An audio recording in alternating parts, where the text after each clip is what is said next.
Vamos a pasar al tiempo de palabras, ¿sí? Pues gracias, Señor, gracias, Padre, por este tiempo, gracias, Padre, por poder compartir tu mensaje y conociendo tú nuestra necesidad y que hay en los corazones, y te pedimos que tú nos ministres. Habla tú a través nuestro y intenta, llévanos, Señor, a que nosotros intentemos crecer más en ti, porque queremos abrazar tu palabra. En el nombre de Jesús. Amén. Amén. Muy bien, pues estamos en esa serie de Cerca de la Llama. Es hoy el último día en la cual estamos abrazando pues este aspecto de cómo acercarnos al Espíritu Santo y qué beneficios conlleva. Comentábamos la semana pasada que podemos dar mucha teoría al respecto, pero si no lo llevamos a la práctica, pues pocas cosas sucederán. Entonces sí que animo a la Iglesia pues a experimentar tiempos en la presencia de Dios y a experimentar a Dios directamente en todos sus aspectos, a conocer más del Espíritu Santo. Hay quien me decía pues que está deseoso pues de entrar en el libro de Hechos para mirar detalles de cómo el Espíritu habla. A eso nos lleva la palabra de Dios, a un cambio. Entonces, en ese sentido te hago pues un breve resumen de lo que hemos hablado hasta el momento. Hemos hablado de qué cosas suceden cerca de la llama. Inicialmente hablábamos de que el Espíritu Santo es como un amigo, es cercano, crea ese vínculo de intimidad. Hablábamos del ejemplo de Moisés, pues cuando ve la zarza ardiendo. Hablábamos también de un segundo ejemplo, que es el de Pablo en Malta, cuando encuentra ese fuego del cual sale una serpiente que le muerde y luego pues es echada. Y habla del pecado, cómo el pecado intenta mordernos y cómo debemos echarlo delante de la presencia de Dios. Y otro de los atributos, de los beneficios que tiene el acercarnos al Espíritu Santo es que el pecado cae por sí solo, es el engaño, la mentira caen por sí solo. Hablamos en una tercera instancia de identidad espiritual, de cómo nos sentimos identificados con el Espíritu Santo. En Pentecostés, capítulo 2 de Hechos, habla cómo el Espíritu Santo vino no a ser cercano, sino a estar dentro de nuestros corazones para ser uno con nosotros. Y nuestra identidad, nuestra semejanza, nuestra imagen es como hijos de Dios. Somos espíritu también.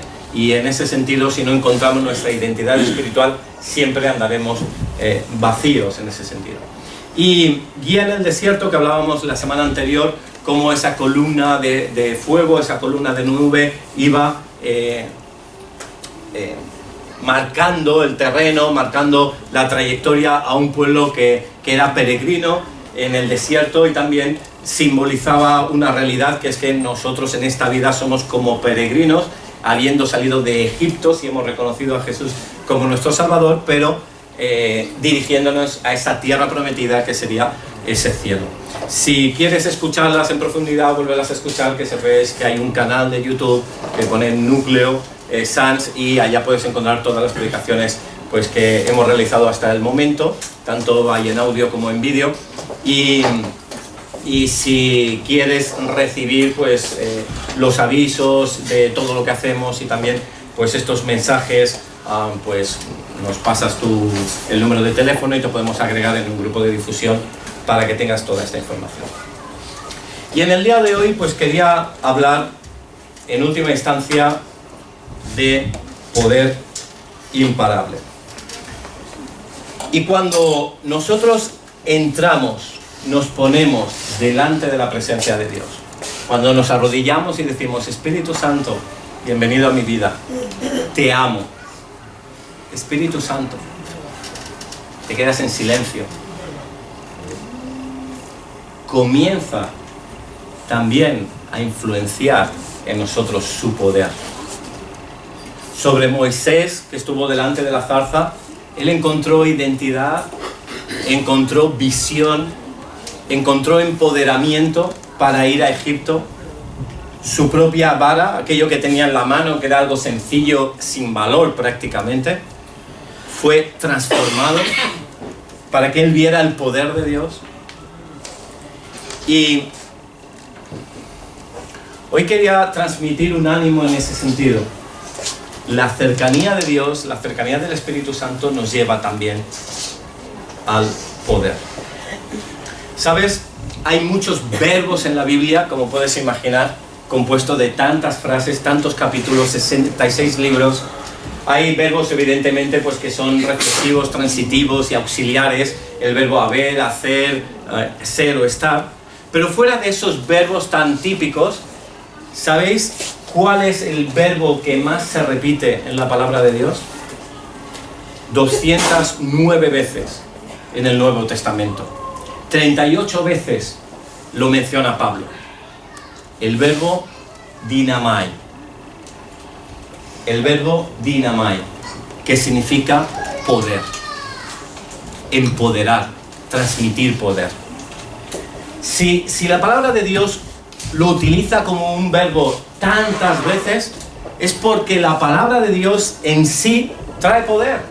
Cuando decimos casi una frase hecha del Evangelio tiene poder, es que las buenas noticias de Jesús en nuestra vida trae poder.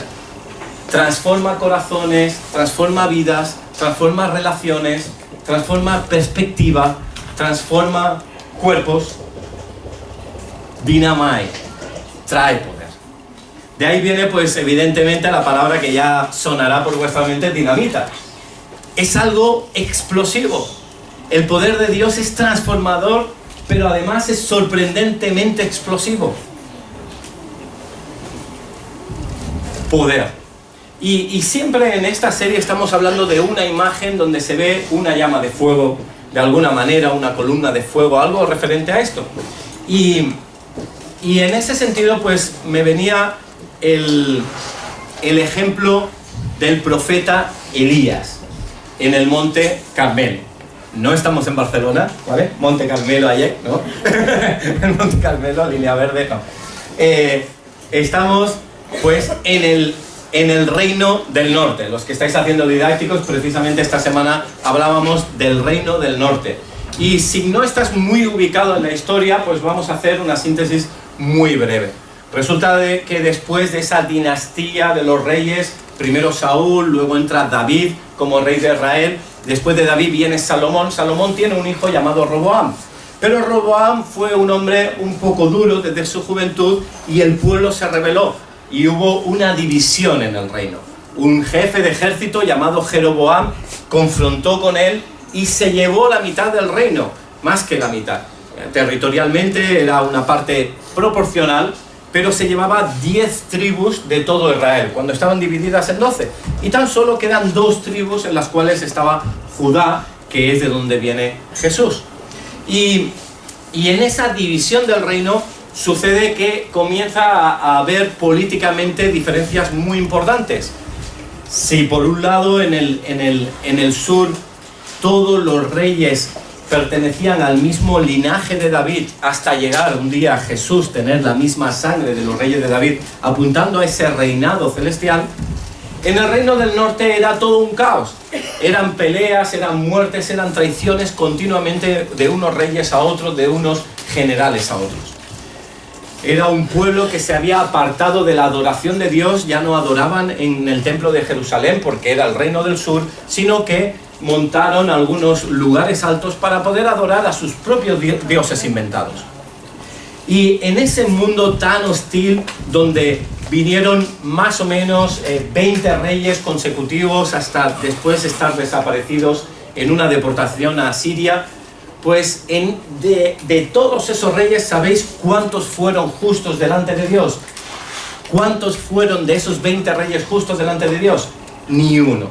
Todos fueron malos, todos fueron crueles, todos fueron personas que dieron la espalda al Dios de lo alto. Y Dios tiene tanta generosidad, tanta sublime generosidad, que envía personas del reino del sur a llevar el mensaje al reino del norte diciendo: estáis haciéndolo mal. Y yo cuando preparaba el mensaje era muy difícil no ver nuestra Barcelona. Una Barcelona llena de ociosidad, de lejanía de Dios, de dar la espalda a las cosas de Dios. y que por generosidad nos ha enviado a ti y a mí como profetas, como Elías. Elías llegó a pensar que dijo, llegó a pensar diciendo, es que soy el único profeta, la única persona que ama a Dios en todo este territorio tan grande. Y entonces él comenzó a profetizar. Estaba en la época de un rey muy malo, imagínate un Hitler o un Stalin, pues algo similar, llamado Acab.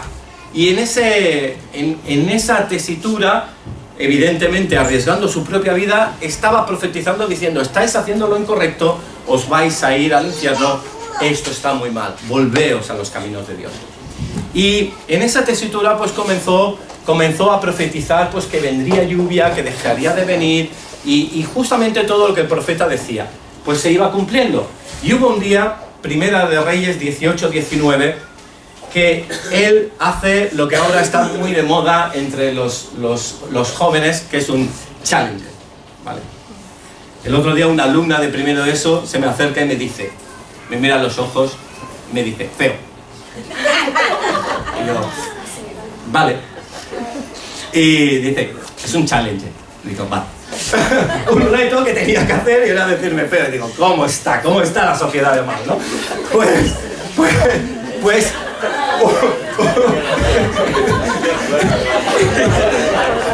esto no pasaba en mi época, ¿no? Estáis pensando eso. Y digo, estamos muy mal. Pues resulta que Elías dice, vamos a hacer un reto.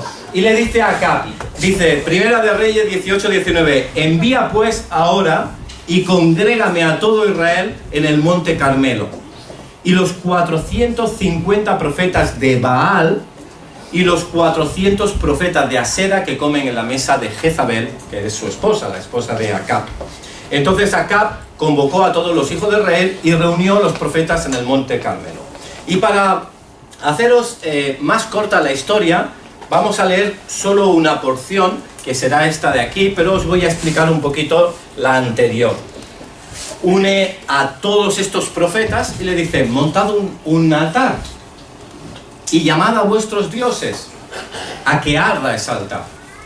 Y empezaron a adorar a sus dioses, incluso algunos lastimaban su propio cuerpo hasta sangrar para tener más poder, porque cuando hay algún tipo de sacrificio se adquiere cierto poder, y los dioses no respondían.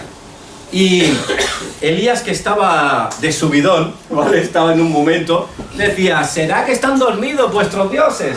¿Será que están aburridos? ¿Qué pasa con vuestros dioses? Se estaban mofando de ellos en la cara. Dijo, muy bien, pues acabemos con esto. ¿Ya habéis acabado el numerito? ¡Genial!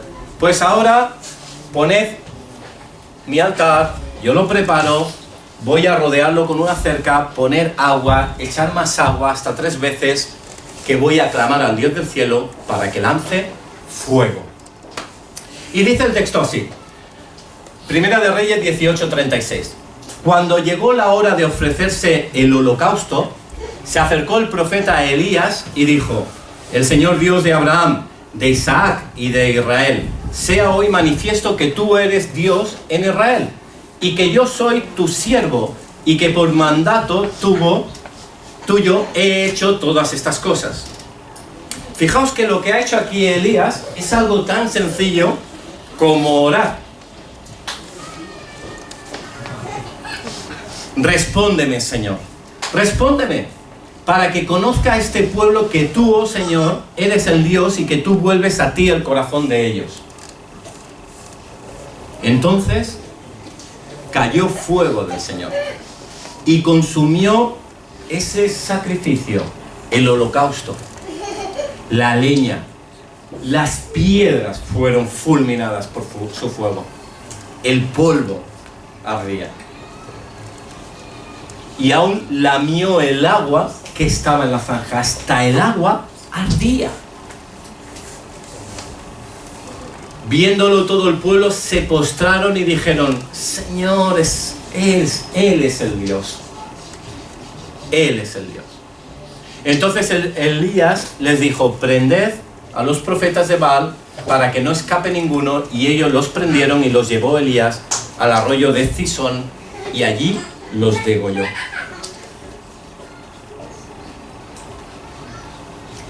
el poder de Dios es espectacular, es brutal, es inimaginable. Pero es que piensa que si no hubiera sido por su poder, tú y yo no estaríamos ahora aquí. ¿Quién formó los pequeños huesos, los músculos, todo el tejido arterial de tu cuerpo simplemente? El iris de tus ojos. ¿Quién lo formó? El poder de Dios. El poder de Dios. El poder de Dios es tremendo. En toda la historia se ve de una forma espectacular. Desde soplar sobre Adán y Eva, abrir el mar rojo, mostrarse en una zarza ardiendo que no se consume. Cuando sube Moisés a Sinaí, cae fuego del cielo entre truenos. Es el que conduce al pueblo, es el que derrota en la tierra prometida pues, a los pueblos contrarios. Es el que levanta rey, es el que muestra sabiduría a Salomón. Es el poderoso. Es el que conduce y permite que un hombre como Abraham reciba promesas que van a ser cumplidas hoy en día, cuando su descendencia, la descendencia de la fe, no para de crecer. El Dios de todo poder. El Dios de todo poder, el Espíritu Santo, es el que toma a Jesús muerto y lo resucita al cielo. Capacidad de resucitar. Hay algo que se dice en nuestra sociedad, que todo tiene solución menos la muerte. Para Dios tiene solución la muerte también. Resucita. Lo corona. Glorifica su cuerpo. El Espíritu Santo es ese que viene y hace mostrar diferentes llamas en las cabezas de las personas en el aposento alto. Es el que está en nuestros corazones, es el que a través de Pedro le diga: lo que tengo te doy, levántate y anda, y un paralítico comienza a caminar. Oran por paños, Pablo, y los llevan esos paños a enfermos y sanan. Es el poder de Dios continuamente. Es el poder de Dios y del Espíritu Santo, continuamente. En Efesios, el libro que escribe Pablo, llega a intentar describir ese poder y dice: la supereminente grandeza de su poder para con nosotros, los que creemos, según la operación del poder de su fuerza, la cual operó en Cristo, resucitándole de los muertos y sentándole a su diestra en los lugares celestiales, sobre todo principado y autoridad y poder y señoría y sobre todo nombre que se nombra, no solo en este siglo, sino también en el venidero. Así que tenemos un poder inimaginable, poderosísimo, maravilloso.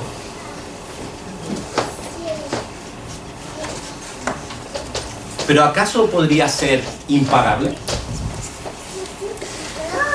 Mira, el otro día, pues, con esto del cumpleaños me hicieron un regalito. Y bueno, lo tengo ahí aparcado en la luna, porque ya hago mis viajes. Y este coche, no sé si lo reconoces, pero... No es Macro Machine, es de verdad. Y es... No sé ni pronunciar su nombre, con eso te digo todo. Genesee Venom F5, ¿vale? Ese es el coche Genesee Venom F5. Es el coche más rápido de toda la historia que se ha fabricado jamás. Ha llegado a alcanzar hasta 484 kilómetros por hora. O sea, la mitad que un avión, ¿vale? Tú vas de aquí a Mallorca por la mitad, ¿vale? La mitad de rápido. Puedes ir debajo, bueno, por el mar no, pero si vas a Madrid sí, puedes ir, llegas en el doble de tiempo. Carrocería de carbono, pesa 1 kilo y algo, poco más que este portátil que tengo aquí. 1 kilo y algo, 1,5 kilos. O sea, es increíble. Tiene una carrocería aerodinámica, carbono. En 10 segundos se pone de cero, estar parado, a 300 kilómetros por hora. En 10 segundos, o sea, tremendo. Solo se han fabricado 23 unidades y la que tengo, 24. Y bueno, doy gracias a ese hermano generoso que ha gastado 1,4 millones de euros. Gracias, ¿eh? Bueno, la realidad es que me dio 1,4 euros, ¿sabes? Y ahí quedó todo. Y dice, cómpratelo tú. Y digo, parece que faltan millones. Yo he visto 1,4 y ha quedado así, ¿no? Entonces, sí es cierto que puede correr mucho, pero está parado. Esa es la realidad, está parado. Si tiene su freno de mano, si nadie lo conduce, si no se acciona el acelerador, está parado. Y puede ser un coche imparable o un coche en movimiento, pues fugaz, pero está parado. Y me venía la pregunta de, ¿realmente el poder de Dios está parado? ¿Se puede parar el poder de Dios? Jamás. ¿Se puede parar? Mira, hay un texto que te quiero mostrar antes que este.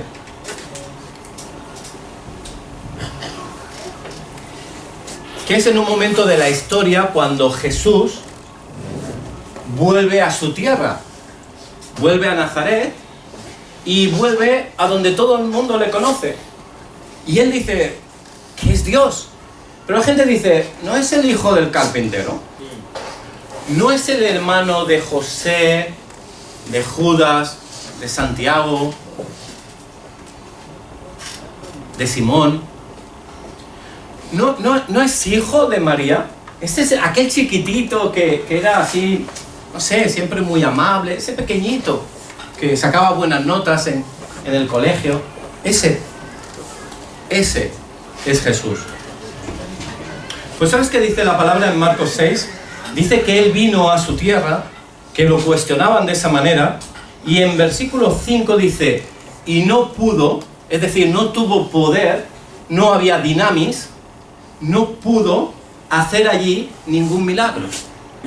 Jesús, el Dios de la historia, el Dios creador, el más poderoso, no pudo hacer milagro. Dice, salvo que sanó a unos pocos. Y continúa diciendo en el texto, dice, estaba asombrado de la incredulidad de ellos.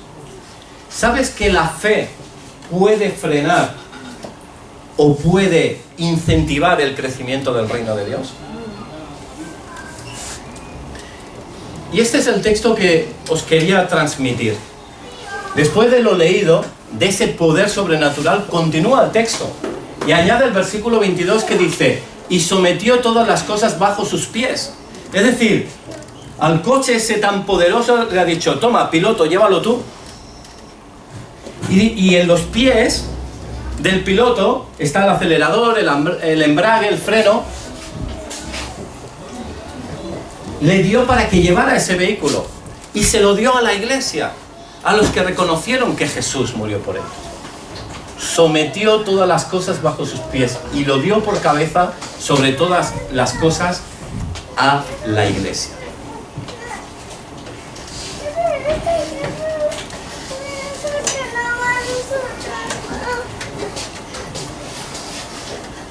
¿Y sabéis cuál ha sido el fracaso mayor de la iglesia? El fracaso más tremendo, el fracaso imperdonable.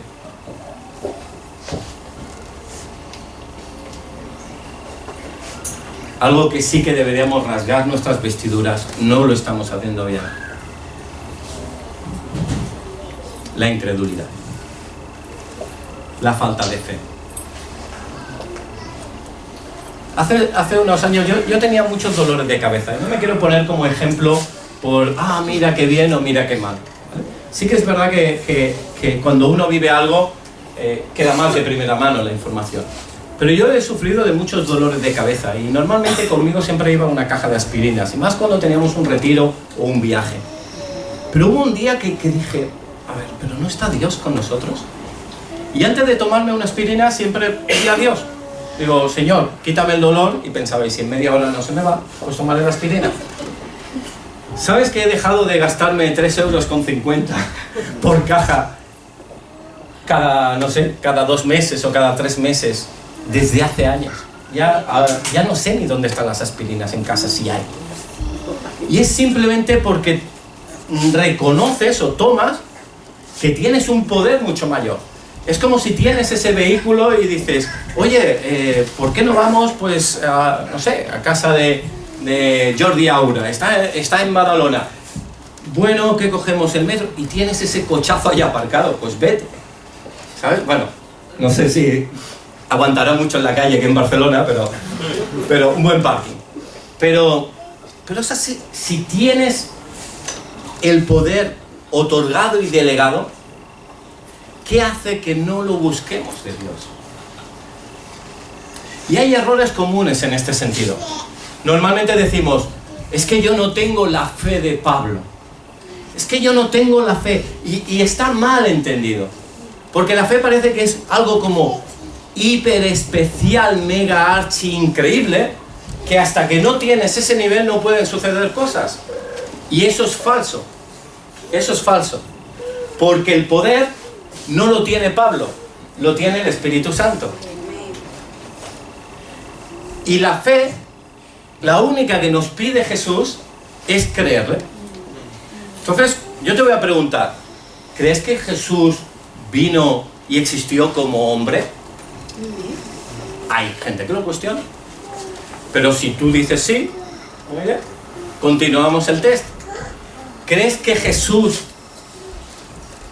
vino a este mundo siendo además de hombre, siendo Dios? ¿Crees que, tercera pregunta, ¿crees que Jesús vino con un propósito de morir en la cruz para perdonarte a ti, a mí y a toda esta humanidad? Una tercera pregunta. ¿Crees que Él resucitó de los muertos y fue llevado al cielo? Cuarta pregunta. Si has dicho un no en alguna de estas, luego habla conmigo. Vamos a dar un paseo. Será bueno que hablemos de ese tema. Estoy totalmente abierto a escuchar qué piensas en ese sentido. Pero si has dicho que sí en las cuatro, tienes la misma fe que Pablo.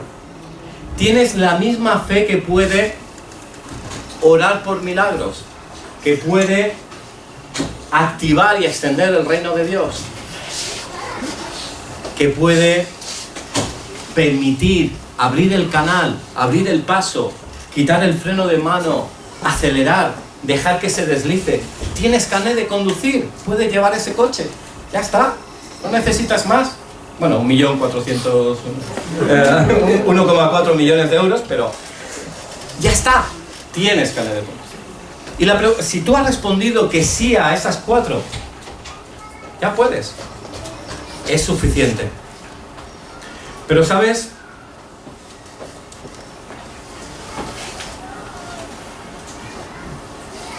El poder se nos ha sido otorgado. Tenemos poder, el del Espíritu Santo. Pablo es el que hace todas esas obras por el poder del Espíritu Santo. El mismo Pedro, cuando toma al paralítico, no le dice, espera, vamos a orar. Señor, si tú quieres, levántalo, está paralítico, mira su corazón, ayúdalo, si es tu voluntad. Sino que le dice, en el nombre de Jesús, lo que tengo te doy, es esa fe. Levántate y anda. Si luego anda o no anda, o pasa lo que sea, pertenece al Espíritu Santo. Pero nosotros estamos obligados a abrir las compuertas para que sucedan las cosas. Si nosotros nos autofrenamos y decimos, uy, ¿y si no pasa nada? Claro, ¿y si oro por una persona y no pasa nada? ¿Y si oras por una persona y si pasa algo? ¿Te lo has preguntado? ¿Y si ocurre algo? Pero sucede que si no oras por una persona, muchas veces no sucede nada. A mí el otro día, en el grupo Conexión decía, ¿por qué no hay tantos milagros hoy en día como antiguamente? Y algunas respuestas son muy claras. Una es que a partir de la Segunda Guerra Mundial había tanta necesidad en los corazones, había tanta tristeza, la política no lo pudo resolver, ni la comida, ni las ONGs, que la gente se volvió a Dios de una forma tremenda y las iglesias se llenaron. Había un anhelo de Dios, porque no habían otros dioses que pudieran llegar a satisfacer el vacío que tenían. El dolor de haber estado en una guerra, de haber perdido familiares, etcétera, etcétera. Pero conforme han ido pasando los años hemos creado otros dioses. Unas son pues las aspirinas Bayer. Dicen, ay, está enfermo, pues va al médico, la aspirina, que no está mal. Dios puede sanar, evidentemente así. Pero también de la otra manera. O es que estoy muy estresado, pues necesito un viaje, un smartwatch, o necesito esto, necesito lo otro. Genial. Pero depender de esas cosas es tu primer poder, es lo primero que buscas. Tienes un problema, la pregunta es, ¿tienes un problema? ¿A quién se lo explicas primero? ¿A un amigo, a un familiar, al Espíritu Santo? Y ahí muestras quién es tu referente, quién es nuestro referente, en quién confiamos que puede cambiar las cosas. Hoy voy a llamar a este que me dará un buen consejo. Sí, pero el Espíritu Santo tiene mejores.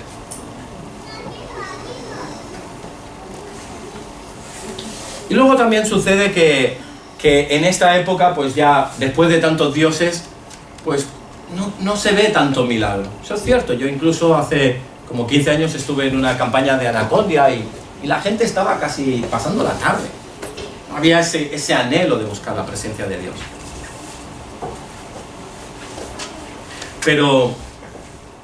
Pero ahora también sucede que pasan muchas cosas y que las ocultamos. Hay muchos milagros también y las callamos. Vas a tu trabajo y dices, wow, me ha pasado algo tremendo. Me dolía la pierna, estuve orando, ya no me duele. ¿Lo explicas? Complicado. Incluso a tus hermanos, porque puede parecer hasta petulante. Uy, Dios ha obrado, pero no sé. Pero Dios nos llama a testificar también de cómo el poder de Dios se mueve. Es por eso pues, que incluso en el retiro queremos crear un espacio para explicar testimonios, porque Dios se mueve de forma poderosa.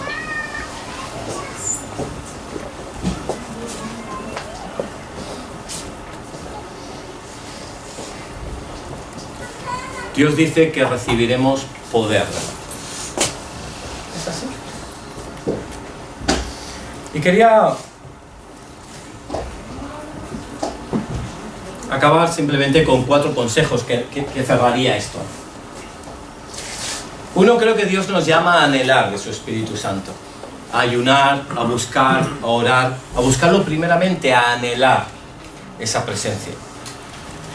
Una segunda sería sacar tiempo para eso. No oro porque no tengo tiempo, no encuentro mi agenda, es que voy muy liado, es que me han pedido. Entrar en la presencia de Dios. Cuando encontramos a este profeta Elías que ora, está mejor, que ora, está en la presencia de Dios, ora a Dios, y luego es cuando suceden las cosas. El poder de Dios da visión, da guía, da identidad y muestra. Y al final del texto, si os habéis fijado, vienen los frutos, que es que la gente se dobla a adorar a Dios. Y los profetas, que son los que encaminan al mal, son degollados, son apartados. Y ese es el fruto del poder de Dios. Pero solo sucede cuando entramos en la presencia de Dios. La gente lo adora, lo reconoce y el mal desaparece. Un tercer punto es actuar. No temer al fracaso por no manchar nuestra imagen. Es que si oro y no pasa nada, parece que quedo mal, que no tengo suficiente fe. No, es el Espíritu Santo. O por comodidad, o por no saber gestionar la frustración. No, es que Dios, da igual, no le expliquemos esas cosas a Dios. Simplemente actuar. Oye, vamos a orar por esa necesidad. Y a ver qué hace Dios, si quiere hacer algo. Yo me acuerdo que estaba en una época, fui uno de los últimos reemplazos en la mili y me tocó disparar con un CERME. Un CERME es como un arma, una ametralladora personal, ¿vale? De soldado, digamos, y pesaba algo así como 12 kilos. Y bueno, podíamos, se ponían unas dianas, cargabas el arma y hacías puntería. Entonces, claro, sucede que Sucede que se me acabó la munición. Y entonces giro y digo, a ver, es que no tengo más munición. Y todo el mundo, ¡buah! ¡Sube ese arma! Y digo, no, si está descargada. Y entonces surge esa frase que dicen, es que las armas las carga el diablo y las disparan los idiotas. Vale, hijo, vale, no te pongas así. Yo con mi arma y todo el mundo. Pero, ¿sabes? Las armas las cargará quien sea. La munición y punto.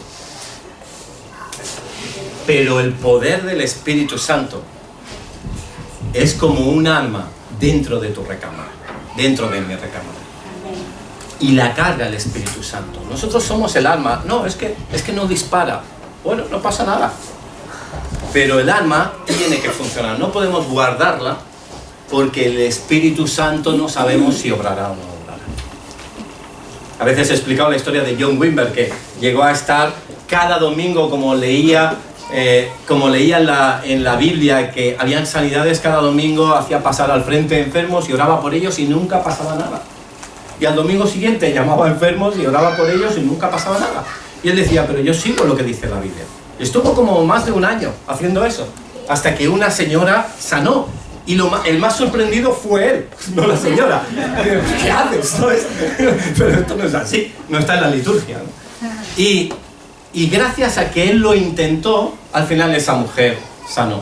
Y bueno, muchas más personas y milagros hubieron. Tercero, actuar. Y cuarto, testificar. Dar a conocer lo que Dios está haciendo en tu vida. Anhelar, entrar, actuar y testificar.